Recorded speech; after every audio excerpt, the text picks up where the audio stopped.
May not do very much on this. This has a crack in it that I didn't detect earlier.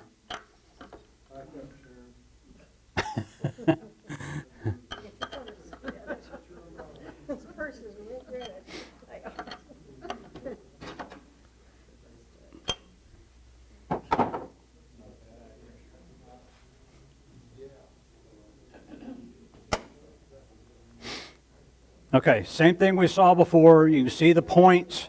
You can see the hypnotic effect of the points going back and forth.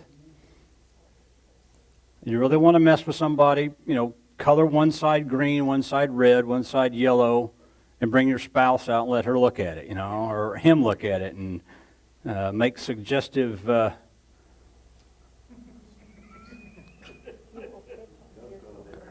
suggestive ideas.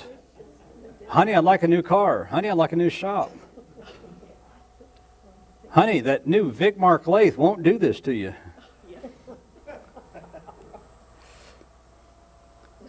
Let me know how that works for you, okay?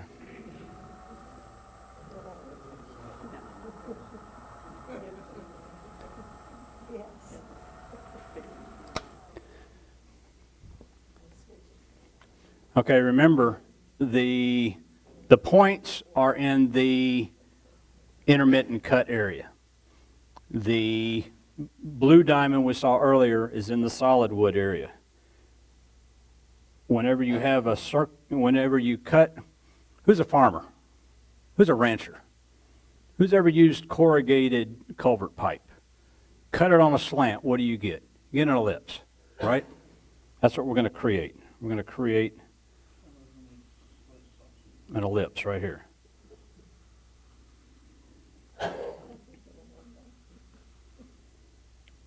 Okay.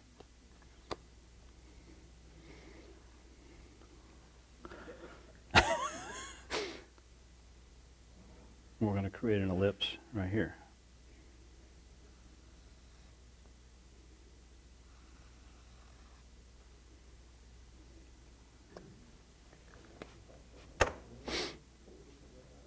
And what we're going to do, everything that doesn't look like an ellipse, we're going to take away.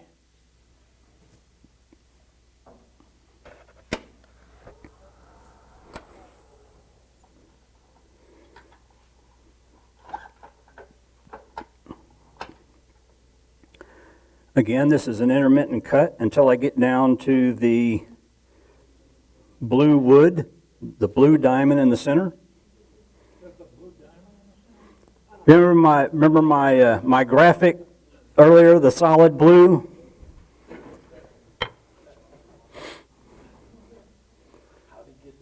No, it's inside this is not a blue diamond. It's still a lump of coal, okay? So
starts off, it makes a zigzag pattern. You see the pattern is high on this side, high on this side, comes back to this side, comes back to this side.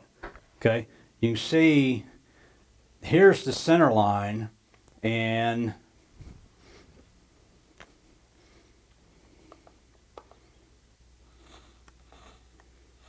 it's still moving on me. You see, I really don't have the center yet down to solid wood. On this point, I still need to cut deeper to get rid of this right here. On this side, I need to cut deeper to get rid of this right here. Okay?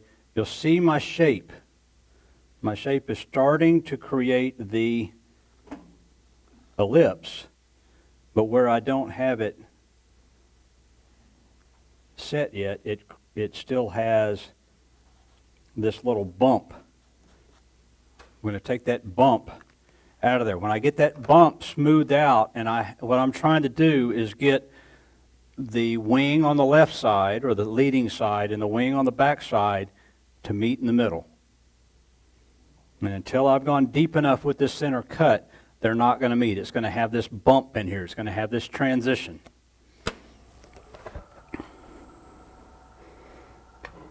Also note which side of the tool rest you want to keep your fingers.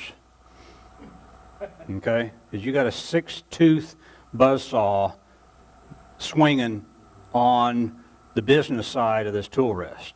Okay? Just count your fingers before you start. Count your fingers after you end. Hopefully you don't have any extra.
If you aren't amphibious and can't go both ways, you may want to stick with a 3-pointed bowl. 6-pointed, you got to get in this side, you got to get in this side, okay?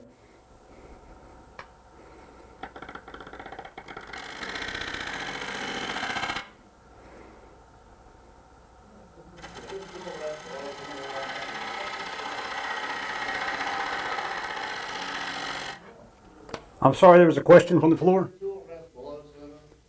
Yeah, my tool rest is a little low. I was just curious, you can't tell looking down. Yes, it is low. But you can see I now have solid wood through the full circumference of this. But I still have this little bump sitting right here, and I still have this bump sitting right here. Okay? So I need to continue. What I try to do is, this is a pretty good example. I tried to make the center between the wings rounded, and then I tried to pick up that round shape and extend it on so that it looks like the old City of Fort Worth smudge pots they used to put out. Everybody remember the smudge pots? Okay, well that was my inspiration on this.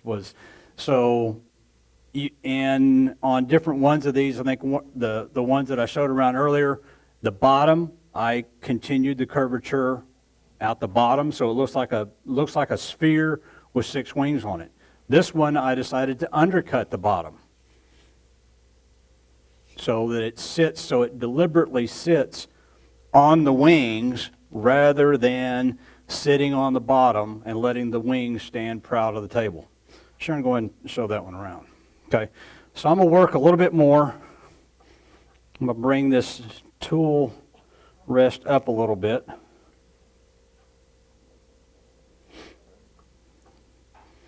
I warned you earlier that I'm not the best in technique, and experience is a wonderful teacher. It allows you to recognize a mistake when you make it again.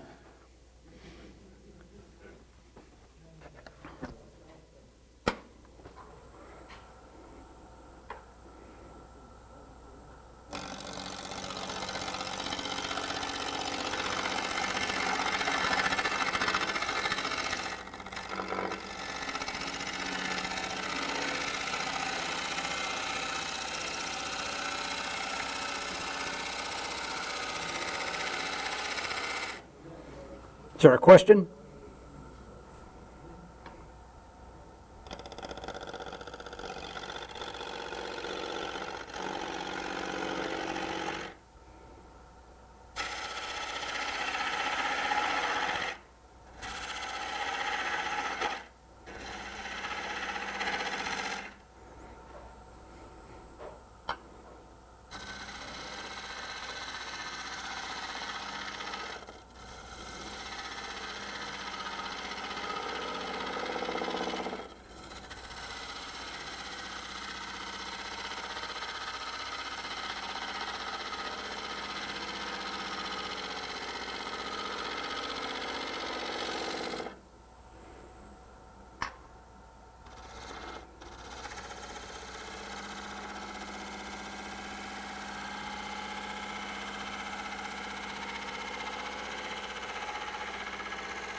Go to a spindle gouge to get a little deeper into the corners.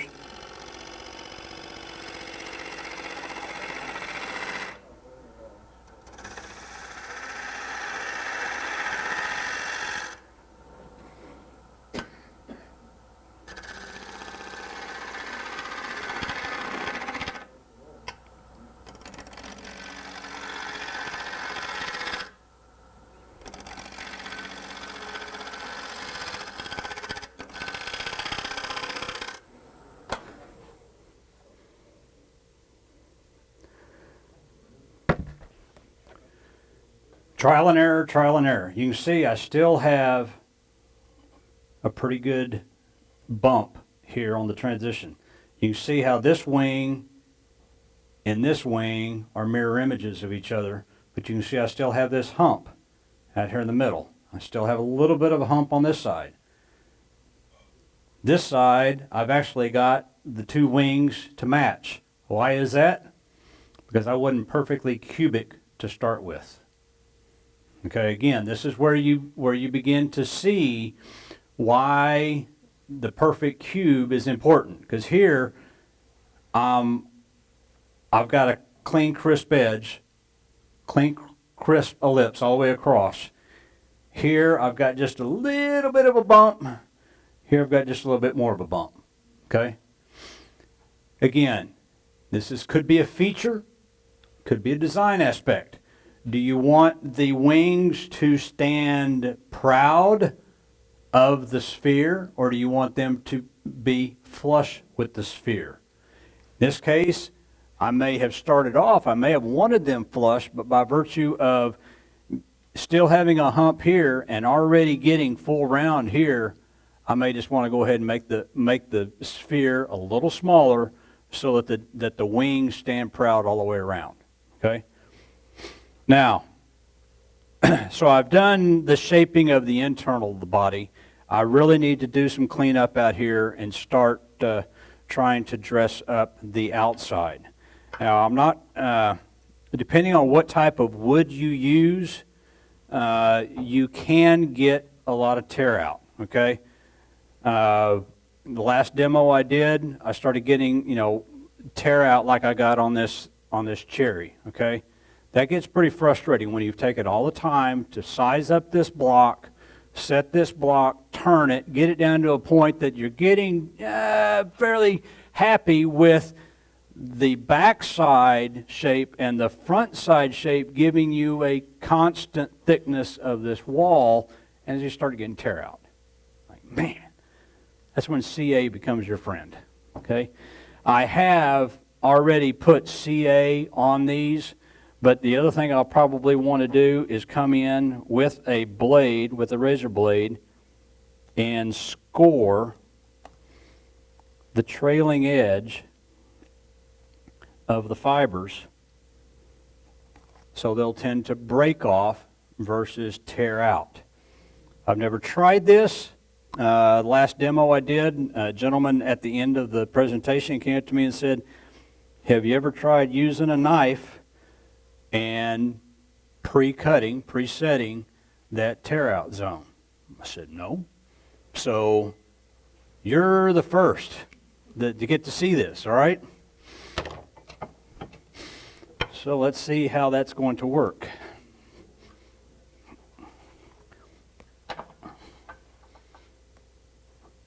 Again, we're not going to try to finish this tonight.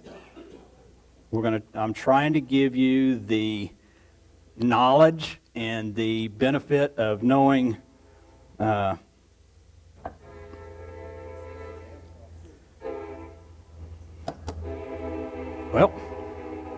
another thing you don't want to do.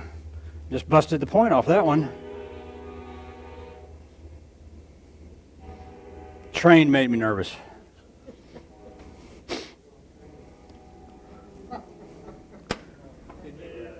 What's that? You said you're not well trained. Okay, this is like any other edge you're working on. You don't want to start at the inside and try to shape it going out. You want to start on the outside. You want to kind of pick you a shape. You can do some rough shaping, but when you do your final cut, you want to work on the outboard of those points and work it in. You want that inertia. You want that mass of those tips out there.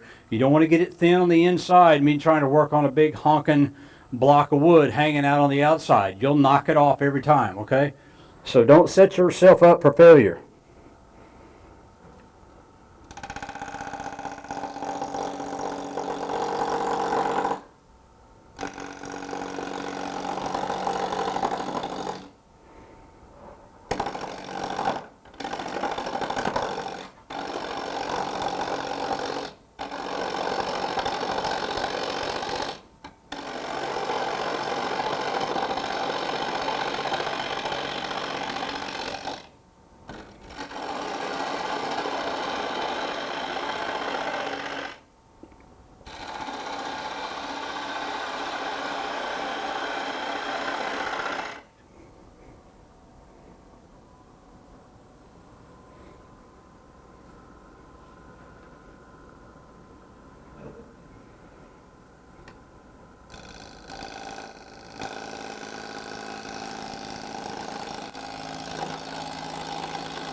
Just like any type of intermittent cut, you've got to look at the phantoms, look at the shadows.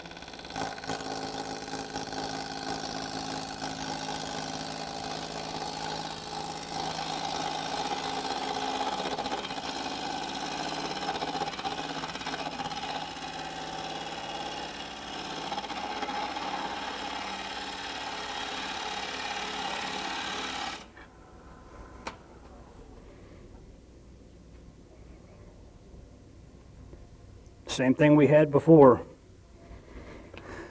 You can see on the inside I still have this knob. On the outside I have the knob. I'm trying to get this face and this face to be parallel and to the thickness that I want. It's looking pretty good right there. I want to thin it down some more.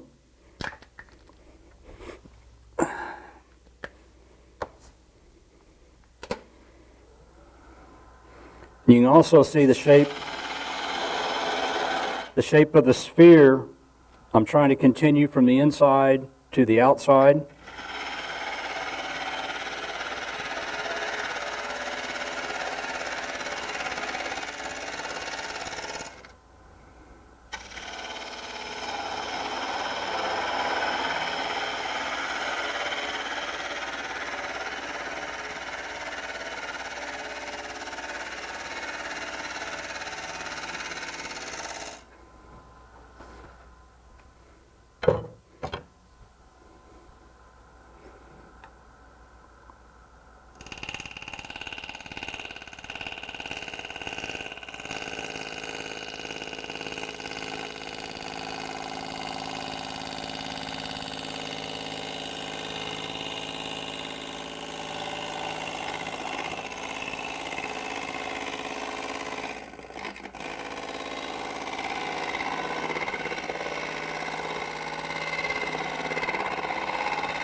So I've got the shape fairly consistent.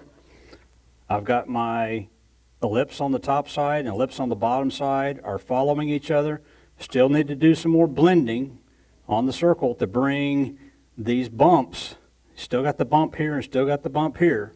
I just need to keep working on this cylinder, on this sphere, until those match. Once I've got it to a point that I am comfortable with it, maybe I'm comfortable now, I'll go ahead and back off the live center.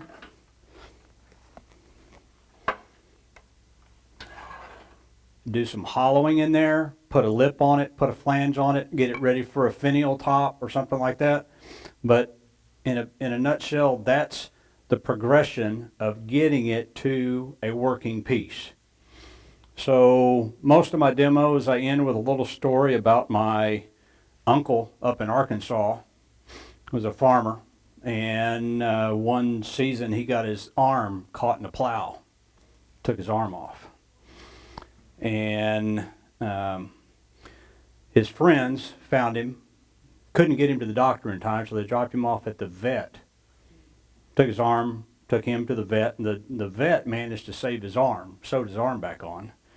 And about 6 weeks later, he was in the local diner, and everybody was asking him, "Hey, Vern, how did Doc Smith do sewing your arm back on?" He goes, "Well, I tell you, I give him 2 thumbs up."